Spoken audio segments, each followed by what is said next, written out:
ಈಗಾಗಲೇ ಫ್ರೀಡಂ ಪಾರ್ಕ್ನಲ್ಲಿ ಒಂದು ಸಾವಿರಾರು ರೈತರು ಒಂದು ಹೋರಾಟವನ್ನು ಹಮ್ಮಿಕೊಂಡು ಒಂದು ಮನವಿಯನ್ನು ಸ್ವೀಕಾರ ಮಾಡಿರ್ತಕ್ಕಂಥ ಸಂದರ್ಭದಲ್ಲಿ ನಮಗೆ ಒಂದು ಕಾಲಾವಕಾಶವನ್ನು ಕೊಟ್ಟಿದ್ದಾರೆ.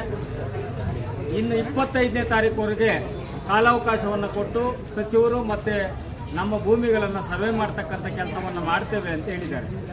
ಅದನ್ನು ಒಂದು ವೇಳೆ ಮಾಡಿಲ್ಲ ಅಂದರೆ 25ರ ನಂತರ ಯಾರು ಏನೇ ತಿಳ್ಕೊಂಡು ಭಾಳ ವಿಭಿನ್ನವಾದ ಹೋರಾಟ ಇರ್ತದೆ. ಜೊತೆಗೆ ಯಾರು ಎಷ್ಟೇ ಈ ಚಳುವಳಿಯನ್ನು ತುಂಬ ಕೀಳಾಗಿ ನೋಡೋದಾಗಲಿ ಅಥವಾ ಈ ಚಳುವಳಿಯನ್ನು ಹೊಡಿತಕ್ಕಂಥ ಹುನ್ನಾರ ಎಷ್ಟೇ ಆದರೂ ಕೂಡ ನಾವೆಲ್ಲ ಕ್ರಾಂತಿಕಾರಿಯಾಗಿರ್ತಕ್ಕಂಥ ಒಂದು ಈ ಭೂಮಿಯನ್ನು ಬಿಡುಗಡೆ ಮಾಡೋವರೆಗೂ ಕೂಡ ಒಂದು ಚಳುವಳಿ ಇರ್ತದೆ. ಹಾಗಾಗಿ KDB ಅಧಿಕಾರಿಗಳು ಈಗಾಗಲೇ ಆನೇಕಲ್ ತಾಲೂಕಲ್ಲಿ 4-5 ಭಾಗದಲ್ಲಿ ನಾವು ಭೂಮಿಯನ್ನು ವಶಪಡಿಸಿಕೊಂಡ್ರೂ ಕೂಡ ಜನ ಮಲಗಿದ್ರು ಅಂತೇಳಿ ತಿಳ್ಕೊಂಡಿದ್ರು.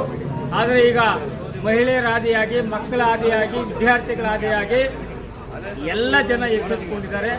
ಮತ್ತು ಸರ್ಕಾರಕ್ಕೆ ಮುಜುಗರ ಆಗ್ತದೆ. ದಯಮಾಡಿ 25ರವರೆಗೂ ನಾವು ಕಾಯ್ತೇವೆ. 25ರ ನಂತರ ನಮ್ಮ ಚಳುವಳಿಗಳು ಇವತ್ತು ರಾಷ್ಟ್ರೀಯ ಬಂದ್ ಮಾಡ್ತಕ್ಕಂಥ ಕಾರ್ಯಕ್ರಮ ಇರ್ಬೋದು, ಸಚಿವರ ಮನೆಗಳ ಮುಂದೆ ಮುತ್ತಿಗೆ ಆಗ್ತಕ್ಕಂಥದ್ದು ಇರ್ಬೋದು, ಶಾಸಕರ ಮನೆ ಮುತ್ತಿಗೆ ಆಗ್ತಕ್ಕಂಥ ಕೆಲಸವನ್ನು ಮಾಡ್ತೇವೆ. ಯಾಕಂತ ಹೇಳಿದ್ರೆ ಶಾಸಕರಿಗೆ ಈ ಎಲ್ಲ ರೈತರು ಮತವನ್ನು ಕೊಟ್ಟು ಕಳಿಸಿದ್ದೀವಿ. ಏನಕ್ಕಪ್ಪ ಅಂದರೆ ನೀವು ನಮ್ಮ ವಿಧಾನಸೌಧದಲ್ಲಿ ನಮ್ಗೇನಾದರೂ ಅನ್ಯಾಯ ಆದರೆ ನಮ್ಗೆ ನ್ಯಾಯ ಕೊಡಿಸುವಂತ. ಅದಕ್ಕೆ ನೀವು ನ್ಯಾಯ ಕೊಡಿಸಿಲ್ಲ ಅಂದರೆ ನಾವು ನಿಮ್ಮ ಮನೆ ಹತ್ರ ಬರ್ತೇವೆ, ಯಾಕಂದರೆ ನೀವೇ ಕಾಪಾಡಬೇಕು ಅಂತ. ಹಾಗಾಗಿ ಇಂಥ ಮುತ್ತಿಗೆ ಕಾರ್ಯಕ್ರಮಕ್ಕೆ ಏನು ವೇದಿಕೆಯನ್ನು ಕಲ್ಪಿಸ್ಕೊಡ್ತೀರಾ, ರೈತರ ಭೂಮಿಯನ್ನು ಬಿಟ್ಕೊಡ್ಬೇಕು ಅಂತಕ್ಕಂಥದ್ದನ್ನು ನೀವು ಮಾಡಬೇಕು ಅಂತ ನಾಳೆ ಹುತಾತ್ಮ ದಿನಾಚರಣೆ ಅಂಗವಾಗಿ ಮೇಲೆ 13 ದಿನಗಳಿಂದ ಇಲ್ಲಿ ಮಾಡ್ತಾ ಇದ್ದೀವಿ. ನಾನು ರಾತ್ರಿ ದೂರವಾಣಿ ಕರೆ ಮಾಡಿದ್ದೆ.